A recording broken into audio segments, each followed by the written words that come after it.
तो उनका एक ही नारा था कि हम उस घर में दिया जलाने चले हैं जो सदियों से अंधेरा था। और हमारी भी कोशिश है कि हमारा वहां जाना ज्यादा महत्व है जहाँ पर कि कोई नहीं जाता है। जो आदरणीय नेता है अध्यक्ष चिराग पासवान जी, उनका विश्वास है, क्योंकि वो बोलते थे कि हम हनुमान हैं, मोदी के हनुमान हैं। तो आज वही समय आया और माननीय प्रधानमंत्री जी हमारे विश्वास जताया। नमस्कार, मेरा नाम अनूप नारायण सिंह है और आज हमारे साथ जो खास मेहमान है इनका नाम है विनय कुमार उर्फ विनय कुमार सिंह। ये छपरा जिला के मढ़ौरा विधानसभा क्षेत्र से 2020 में लोजपा रामविलास के टिकट से विधानसभा का चुनाव लड़ चुके हैं। आज हमारे साथ क्यों है आज स्टूडियो में, यह भी हम आपको बता दें कि लोजपा रामविलास जो है उसे 5 सीटें बिहार में लोकसभा चुनाव लड़ने के लिए मिली है। इस तरह से अगर बिहार में विधानसभा चुनाव होता है तो 40 से 50 सीटों पर लोजपा का दावा होगा। आइए जानते हैं विनय जी से कितनी खुशी है। विनय जी, सबसे पहले स्वागत है। नमस्कार। कितनी खुशी है, 5 सीटें आपकी पार्टी को मिल गई। लोगों को लग रहा था कि 1 सीट से ज्यादा नहीं मिलेगी, 5-5 सीटें आपको मिल गई। वैशाली, हाजीपुर, जमुई, नवादा, खगड़िया, 5 सीटें आपको मिली।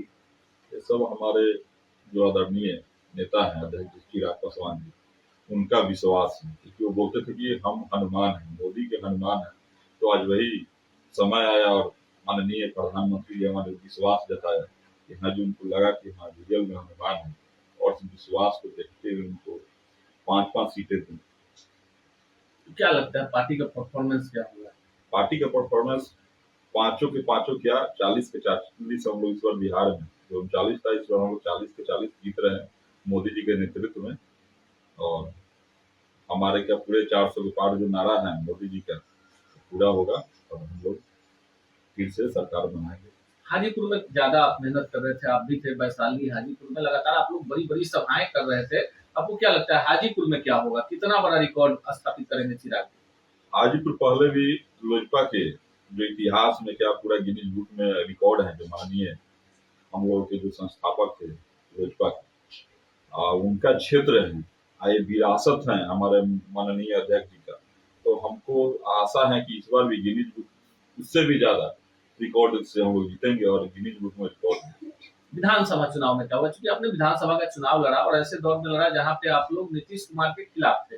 अब नीतीश, बीजेपी, आपकी पार्टी, जीतन राम मांझी, उपेंद्र कुशवाहा, तमाम लोग एक साथ हैं। इसका कितना फायदा होगा? इसका तो भरपूर फायदा मिलेगा। और उस बार हम लोगों को समय कम था और उस कम समय में एक बुरे दौर से पार्टी गुजर रही थी। उस बुरे दौर में भी हमारे जो राष्ट्रीय अध्यक्ष जी ने अपना हिम्मत दिखाया और साहस दिखाया, उसका असर यही हुआ कि हम लोग हर एक क्षेत्र में, हर एक सीट पर अपना हर एक बूथ तक अपना कमेटी बना और हम लोग पुरजोर मेहनत और अच्छा परफॉर्मेंस हुआ कि मात्र 15 दिन के समय में, और उसमें भी हमारे अध्यक्ष जी काफी एक बुरा दौर था उनके लिए कि जिसका पार्टी का संस्थापक ही गुजर गया।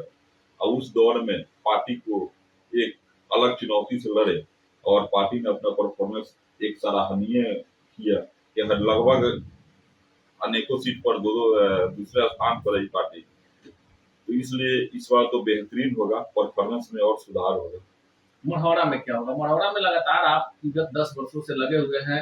पिछली बार आप चुनाव लड़े तो लोग कह रहे थे कि जमानत जब्त हो जाएगी, लेकिन जो वोट आपको आया वो चौंकाने वाला था। 2025 में विधानसभा का चुनाव है और आप अभी से ही दम लगे हुए हैं। क्या होगा 2025? क्योंकि मढ़ौरा का अभी तक जो है अस्थायी कोई कैंडिडेट नहीं था। हमको लगता है कि वहां पर जो भी पार्टी आया अपना आया गया वही चलता है और तुरंत फायदा का लोग सोचता है। लेकिन हमारे जो पार्टी का संस्थापक थे, जो हमारे अध्यक्ष जी हैं, तो उनका एक ही नारा था कि हम उस घर में दिया जलाने चले हैं जो सदियों से अंधेरा था।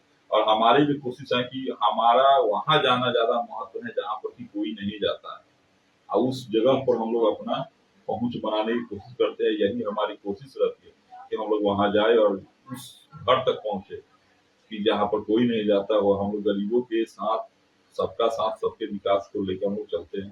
यही कोशिश रहती है कि मढ़ौरा में इस बार हम लोग पुरजोर मेहनत में लगे हैं और इस बार एनडीए गठबंधन में जहां तक आशा है, हमको लगता है कि 100 के 100% इस बार परिवर्तन के मूड में मढ़ौरा की जनता है। मढ़ौरा में लालू जी ने रेल इंजन कारखाना दे दिया, लेकिन एक चीनी मिल, मॉर्टेन मिल हुआ करती थी जिसको लेकर आप आंदोलन करते हैं, आप लगातार सवाल उठाते हैं। आपको क्या लगता है कितना बड़ा धोखा हुआ वहाँ के गन्ना किसानों के साथ? मढ़ौरा का हम लोग बचपन में थे तो एक सपना सबको था हम लोग सोचे भी नहीं थे कि हम लोगों के युवा को आज के समय में कोई जाएगा और बाहर जाएगा कमाने के लिए, जो कि एक समय था कि हमारे मढ़ौरा में खुद रोजगार था और यहाँ पर लोग बाहर से आते थे काम करने। आए वही आज हम लोग मढ़ौरा के लोग बाहर में जाके आज रोजी रोजगार के लिए हम लोग घर परिवार से जुड़ जाके कहीं पर काम कर रहे हैं। ठीक, तो हमारे लिए फर्स्ट मुद्दा यही रहता है जहाँ भी हम लोग जाते हैं कि उस इतिहास को दोहराते हैं। हमारे आज हम लोग बिजली पानी के लिए करते हैं। हमारे गांव में हम लोग बच्चे थे उस टाइम में बिजली था, पानी था, सब चीज का सुविधा था, रोड। लेकिन आज जो समय है कि आज हम लोग उस चीज को फिर से दोहरा रहे हैं कि आज हमारे इंडस्ट्रीज नहीं है। तो उस सब मुद्दा है और सब मुद्दा के लिए हम लोग लगातार जो सरकारें बनी है उस पर भी हम लोग दबाव देते लेकिन हैं। विनय जी, आपके क्षेत्र से जो विधायक हैं वो मंत्री थे, खेल और कला संस्कृति मंत्री थे, तो जाहिर सी बात है कि जो 17 महीने का कार्यकाल था, तेजस्वी कह रहे हैं कि काफी विकास हुआ है, तो मढ़ौरा में भी उन्होंने बहुत कुछ दिया होगा। और विकास तो मढ़ौरा के हम लोग क्षेत्र में है। हम तो हमेशा जाके शुभकामना भी, हमको भी खुशी हुई कि चलिए मढ़ौरा का कोई विधायक हमारे मंत्री बने, तो चलिए, अपना पार्टी अपनी जगह है, अपना सोच अलग जगह है। लेकिन हम लोग व्यक्तिगत ये भी खुश थे कि चलिए जो मढ़ौरा कोई मंत्री बना तो खास करके मढ़ौरा में हमारा विकास हो। और क्षेत्र में फैक्ट्री नहीं लगाया तो कम से कम मढ़ौरा में हमारा माना जाता है कि गढ़ देवी है और उस पर आस्था लोग जताते हैं कि माँ जब चली थी कलकत्ता से तो वहां पर कुछ उनका अंश गिरा हुआ था, तो वो गढ़ देवी जी है। तो हमको आशा था कि गढ़ देवी जी के लिए कुछ करेंगे। एक सिलहौरी आपरूपी जो शंकर जी का है, जैसे कि देवघर है वैसे हम लोगों के यहाँ सिलहौरी है, उसका कुछ विकास होगा। तो मंत्री जी जाते हैं वहां पर बैठक करते हैं, लगातार बैठक करते हैं, लेकिन आज तक हमको तो कुछ वहाँ विकास दिखा नहीं। कि 17 महीना बहुत लंबा कार्यकाल होता है। हमारी जन्मभूमि है, अगर हम भी कुछ करें, हमको भी कुछ मौका मिले तो आदमी कोशिश करता है कि पहले हम अपना कुछ अपने क्षेत्र में करें। तो हमको तो नहीं लगा कुछ विकास किए, इसलिए हम लोगों को नई सरकार से, एनडीए से ही आशा है कि वही कुछ आएगी तो कुछ कर पाएगी। ये विनय जी हैं और सबगोई के साथ इस बात को स्वीकार कर रहे हैं कि कहीं ना कहीं मढ़ौरा का विकास जो होना चाहिए था वो विकास अभी नहीं हुआ है। इस कारण से मढ़ौरा में एक नए जन आंदोलन की तैयारी है और बिहार की 40 सीटों पर एनडीए चुनाव जीतेगी और चिराग पासवान के खाते में जो 5 सीटें गई हैं रिकॉर्ड मतों से, वो सीटें तो जीतेंगी ही। बाकी ये तमाम जो पार्टी के कार्यकर्ता हैं बिहार की 40 सीटों पर एनडीए प्रत्याशियों को चुनाव जितवाने के लिए मेहनत करेंगे। विनय जी की तैयारी मढ़ौरा विधानसभा क्षेत्र को लेकर है और वहां की जन समस्याओं पर पूरी तरह से सजग है और साथ ही साथ इनका मानना है कि एक बेहतर जनप्रतिनिधि ही अपने क्षेत्र का विकास कर सकता है।